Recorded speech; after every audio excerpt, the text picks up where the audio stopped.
En moins 480, le long d'un défilé montagneux, deux armées se font face. Depuis déjà 3 jours, les combats font rage et les morts s'accumulent des deux côtés. Le silence du champ de bataille est brisé par le bruit tonitruant des soldats approchant en ordre de guerre. Ils sont nombreux, bien plus que les défenseurs, les dépassant de 800 pour 1.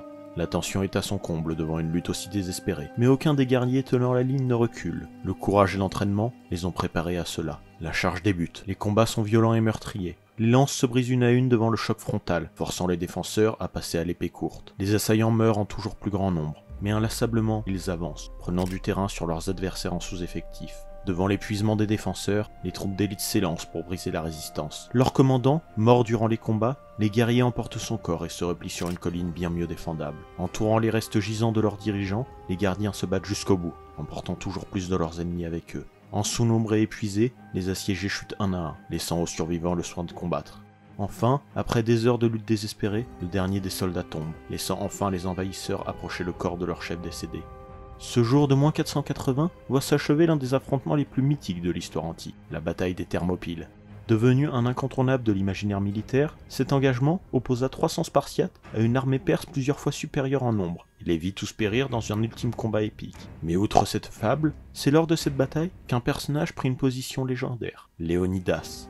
Soldat courageux, celui-ci se serait sacrifié en dirigeant ses 300 guerriers dans une lutte perdue d'avance dans l'objectif de protéger Sparte.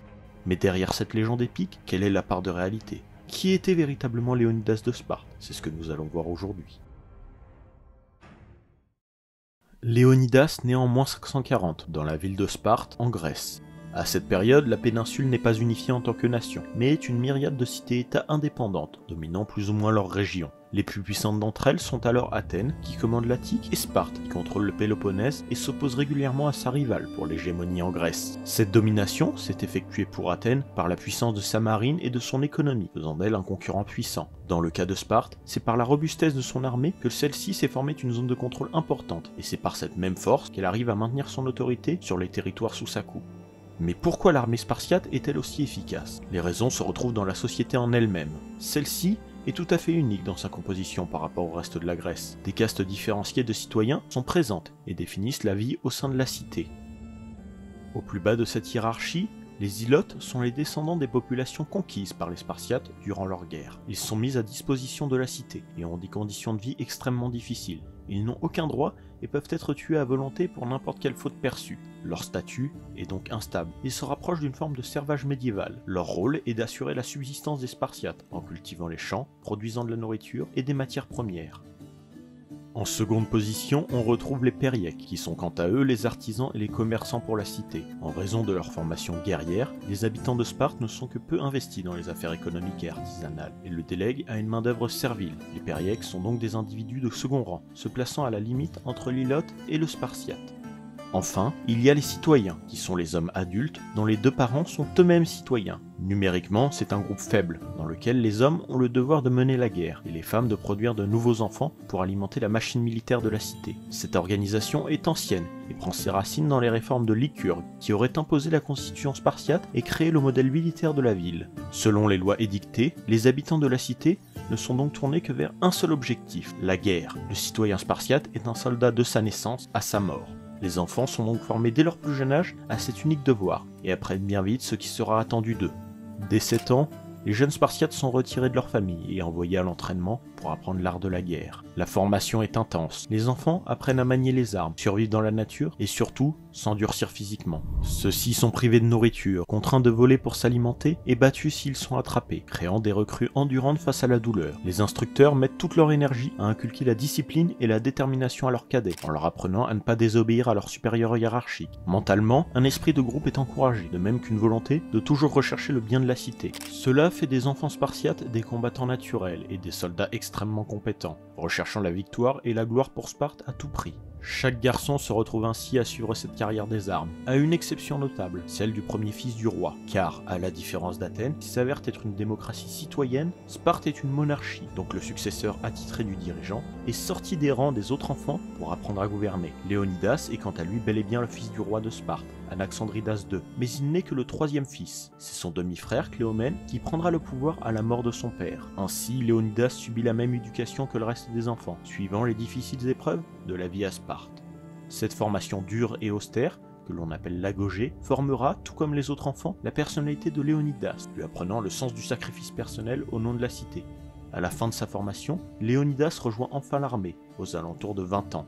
Dû à son entraînement, le jeune homme prend un rôle dans l'infanterie en tant qu'hoplite et probablement de chef de son unité, en raison de son ascendance royale et de la personnalité forte qui le caractérisera par la suite. Durant plusieurs années, Léonidas combattit dans les nombreuses guerres que déclara Sparte à ses voisins pour imposer son pouvoir, et prit petit à petit en importance, devenant un élément compétent de l'armée et gagnant le respect de ses pairs. Ainsi, vers -500, la situation est calme dans le Péloponnèse. Les principaux rivaux spartiates ont été vaincus, et la cité est la plus puissante de Grèce, englobant dans son influence tout le Péloponnèse. C'est à ce moment qu'éclatent les révoltes ioniennes. En Ionie, le long de la côte turque, une alliance de cités grecques décide de se révolter contre l'autorité de l'Empire perse. Occupant un territoire très vaste, l'Empire achéménide est la plus grande puissance locale, contrôlant l'actuelle Turquie, l'Iran, mais aussi l'Égypte, et jusque dans les steppes d'Asie centrale. Cette domination de populations culturellement très différentes, bien que désagréable, n'est pas particulièrement dure. Darius Ier, le roi de Perse et ses successeurs, respectent les coutumes des différents peuples de leur empire, pour assurer la paix et la stabilité entre toutes les composantes de leur empire.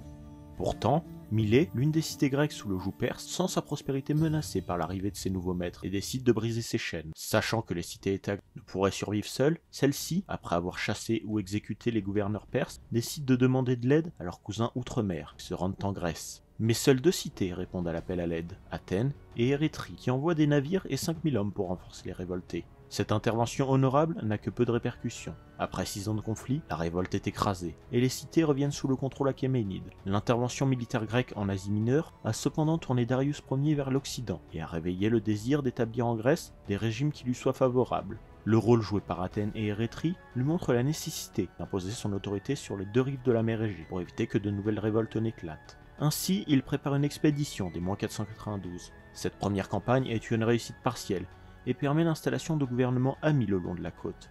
Mais à Marathon, les forces perses sont défaites. Pour Athènes, qui dirige la guerre, c'est une grande victoire. Les Perses ont été vaincus. Du côté achéménide, Marathon est un échec mineur. La guerre a atteint ses objectifs, le contrôle de la mer Égée. Mais la défaite met à mal une partie du prestige gagné durant la campagne. Darius Ier choisit donc de se détourner du front grec, car une révolte a éclaté en Égypte, et il retire ses troupes. Les Grecs ont gagné. Mais cette victoire est de courte durée. En -485, un an après avoir succédé à son père, Xerxès décide de venger la défaite de Marathon et prépare une grande armée.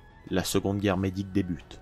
Cette nouvelle guerre est bien différente de la première. Les combats ne sont plus ceux d'une armée cherchant simplement à installer des régimes amis, mais aussi à définitivement conquérir la Grèce. L'empire perse est immense, 7 500 000 km² et une armée à la hauteur de son empire. 250 000 hommes ont été mobilisés pour l'occasion, une flotte de 1200 navires de guerre a été mise à flot, et des alliances de circonstances ont été faites avec les Carthaginois pour que ceux-ci maintiennent la pression sur les cités grecques d'Italie, isolant, de ce fait, la Grèce continentale.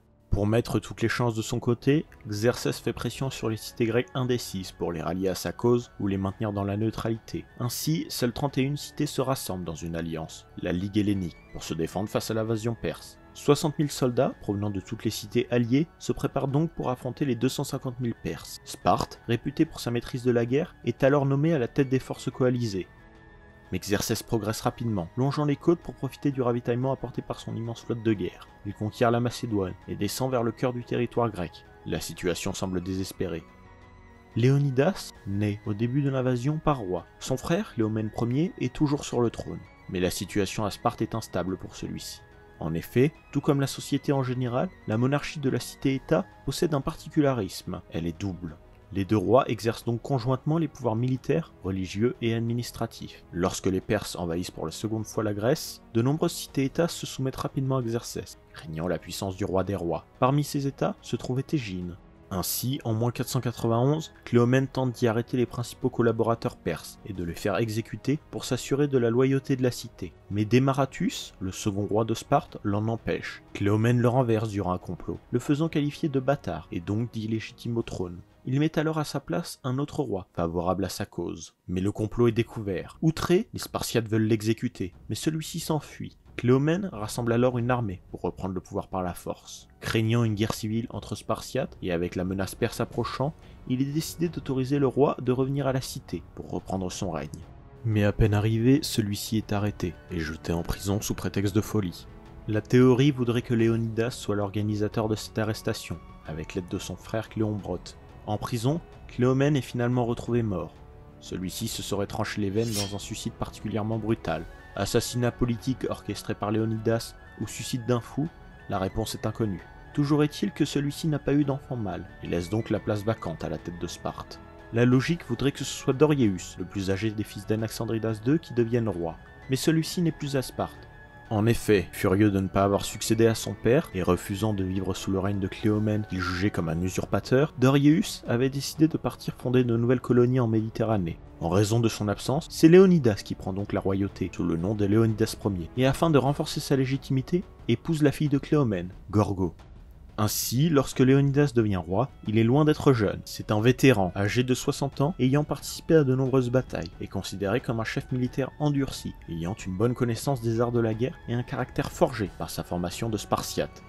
Il est alors logique pour le reste des cités grecques souhaitant s'opposer à Xerxès que de le désigner comme défenseur en chef de la Grèce et leader militaire de l'alliance anti-perse. Léonidas, en acceptant le rôle, est parfaitement conscient de la différence de force entre les cités-États et l'Empire. Il décide donc de consulter l'oracle de Delphes, l'une des plus hautes autorités religieuses de Grèce, pour décider de la marche à suivre. La prophétie qui lui est donnée est glaçante. Pour vous, habitants de la large Sparte, soit votre grande et glorieuse ville doit être dévastée par les hommes perses, ou sinon, alors le lien de la Lacédémone doit pleurer un roi mort, de la lignée d'Héraclès. Pour les Spartiates, il est impensable que l'un de leurs dirigeants meure au combat. Aucun roi de la cité n'est jamais tombé à la guerre. Cette prédiction est donc terrifiante, et décourage particulièrement la cité, qui tente de négocier la paix. Malgré l'envoi d'ambassadeurs auprès du roi des rois, il n'y a rien à faire. Les Perses souhaitent définitivement briser le problème grec. Léonidas prend alors sa décision. Il se rendra au-devant de l'armée d'invasion, et suivra la divination de l'oracle de Delphes. La bataille des Thermopyles est alors préparée. Le roi de Sparte met en place une attaque surprise contre l'armée perse. Ce devoir est dès le départ considéré comme une mission suicide, de laquelle aucun des soldats ne reviendra. Ainsi, il est décidé de n'engager qu'un petit contingent de troupes. Mais pourquoi ne pas utiliser l'entièreté de l'armée spartiate, ainsi que les 60 000 troupes rassemblées par les cités coalisées, pour arrêter définitivement l'armée perse?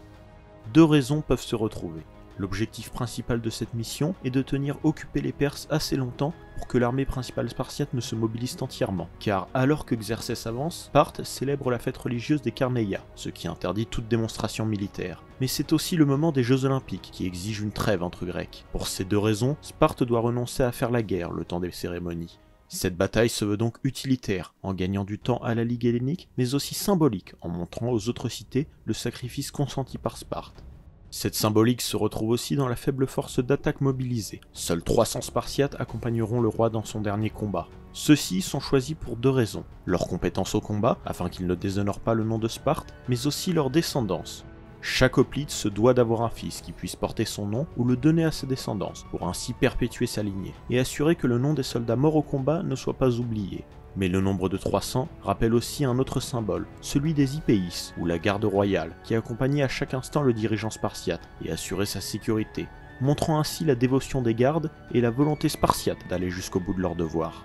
En sélectionnant un aussi faible nombre, Léonidas réduit les pertes d'une bataille suicide, tout en faisant un combat à visée propagandiste et représentatif du militarisme de Sparte. Mais outre les 300 hoplites, il ne faut pas oublier ceux qui ont accompagné Léonidas. Cette troupe spartiate n'est pas seule à aller à une mort certaine. Celle-ci est soutenue par un contingent de 7000 soldats provenant de certaines cités alliées ou soumises. Le terrain choisi pour le combat est quant à lui décidé de manière précise. Ce sera un col resserré. En limitant la zone d'engagement à un étroit passage, Léonidas s'assure que les Perses ne pourront pas tirer parti de leur supériorité numérique, mais aussi qu'une simple phalange d'hoplites puisse occuper tout l'espace, bloquant ainsi entièrement le passage de l'armée perse et empêchant le contournement par la cavalerie. D'un point de vue tactique, la zone de combat demeure suffisamment restreinte pour assurer un commandement efficace, tandis que la position des défenseurs sur un col donne un emplacement idéal pour les techniques de combat spartiates, qui reposent sur des engagements brutaux au corps à corps, et l'utilisation de lances longues et de boucliers très larges pour tenir l'ennemi à distance. Les Thermopyles sont donc un excellent emplacement, tant sur le plan humain que stratégique. Les préparatifs sont terminés pour le roi. Est venue l'heure de mettre en application son plan. Lorsque Xerxès arrive aux Thermopyles, celui-ci ordonne à son armée de cesser tout mouvement. Le roi espère voir les Grecs se disperser devant la puissance des troupes qui leur font face. Mais rien n'y fait. Les formations de la Ligue hellénique se retranchent derrière un ancien mur construit par les Phocéens et renforcent leur position. Après 4 jours d'attente, l'assaut est donné au matin du 5e. Prenant position pour combattre, les Grecs repoussent victorieusement plusieurs attaques perses. Les forces coalisées se battent en rang très serré, profitant de l'avantage donné par la formation en phalange. Cela s'avère relativement efficace contre l'infanterie perse, qui n'utilise que des lances courtes et de petits écus, et dont les archers restent peu efficaces, devant le mur de bois formé par les hoplites. Espérant forcer le passage, Xerxès fait déployer les plus élitistes de ses troupes, les Mélophores, ou plus connus comme les Immortels. Ce groupe de 10 000 combattants constitue directement la garde personnelle du roi et ses plus fidèles soldats. Lorsque la nuit arrive, les Grecs n'ont pas bougé, et la garde royale est contrainte de se retirer. Le premier jour se finit donc dans un bain de sang côté perse. Mais les pertes sont tout aussi lourdes chez les défenseurs. Le second jour voit le spectacle de la veille se répéter. Xerxès envoie à nouveau l'infanterie pour attaquer le col, supposant que les blessures subies la veille handicaperont les combattants. Mais rien n'y fait, les Hellènes ne cèdent pas de terrain. Aucun vainqueur n'apparaît comme certain, mais c'est alors que Xerxès va recevoir l'aide d'un allié inattendu.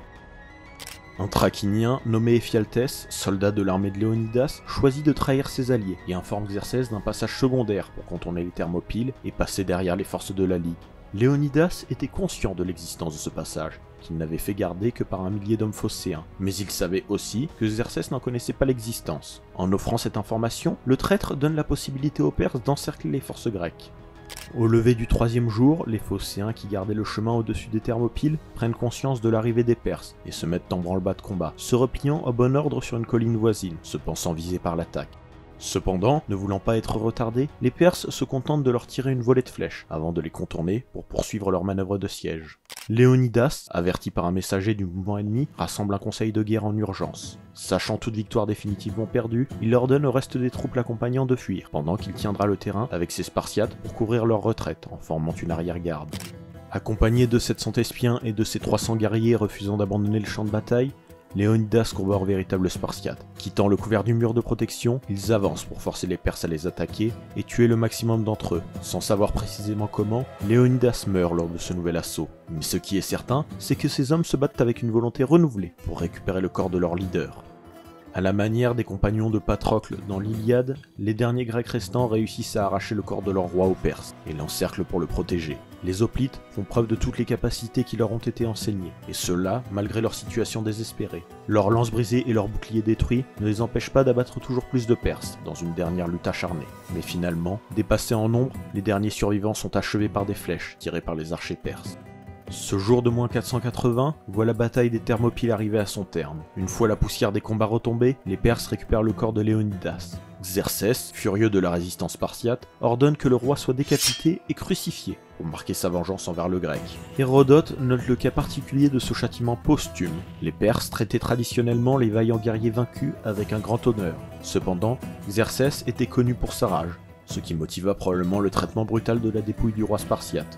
Léonidas est mort, et avec lui 300 hoplites. Mais qui gagna réellement cet engagement? Cette bataille, bien que perdue, avait pourtant atteint un objectif tout autre. L'affrontement en lui-même avait montré que même en infériorité numérique, les Grecs pouvaient mener une résistance efficace et coordonnée face aux Perses. La défaite aux Thermopyles avait surtout transformé Léonidas et ses hommes en martyrs, faisant d'eux des icônes de l'identité spartiate. Ce fait permit de maintenir le moral des soldats grecs lors de l'invasion, et de coaliser plusieurs cités-états neutres, tout en renforçant davantage l'adhésion de celles déjà engagées dans la lutte.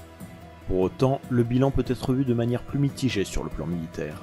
La défaite rapide des Spartiates ne fit gagner que peu de temps aux défenseurs et causa de nombreuses pertes à la marine grecque qui, pour protéger les Thermopyles, s'était engagée en parallèle dans une bataille navale au cap d'Artémision. Ce combat, qui se voulait être un point d'arrêt à l'invasion, échoua et laissa ouvertes aux Perses les portes de la Grèce. Les Thermopyles sous son contrôle, Xerxès put envahir la Phocide, la Béotie et l'Attique. Les villes résistant aux Perses, comme Platée et Thespie, furent vaincues et pillées, tandis qu'Athènes, vidée de ses habitants, est mise à sac et incendiée. Le bilan est donc lourd, et bien que victorieux sur le plan moral, le résultat final est bien plus incertain pour les coalisés, qui perdent le contrôle d'une bonne partie de la Grèce continentale. Les Grecs, contraints à la défense, établissent leurs armées sur l'isthme de Corinthe. Il faudra attendre la bataille de Salamine pour que les Perses soient défaits. Reprenant la supériorité navale, les Grecs peuvent ainsi menacer le passage du ravitaillement sur l'Hellesponte. Craignant d'être piégés en Europe et sans ressources, Xerxès se retrouve forcé de mener une retraite précipitée. Fatigué et sous-approvisionné, son armée est alors décimée par la faim et la maladie en chemin. Le dernier acte de la guerre a lieu à Platée, où le dernier général perse, chargé de sécuriser les conquêtes de Xerxès en Grèce, est vaincu, mettant un terme définitif à la Seconde Guerre médique.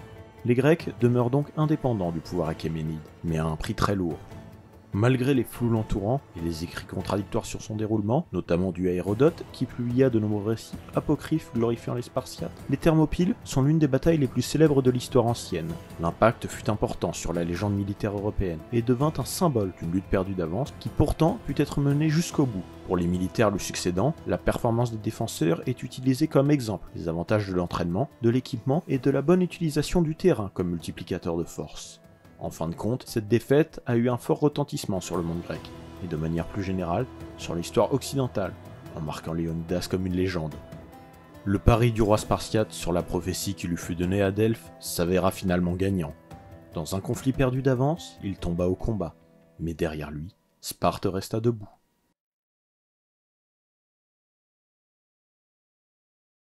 Cette vidéo est maintenant finie, si vous avez la moindre question à poser, n'hésitez pas à le faire dans les commentaires, je me ferai un plaisir d'y répondre.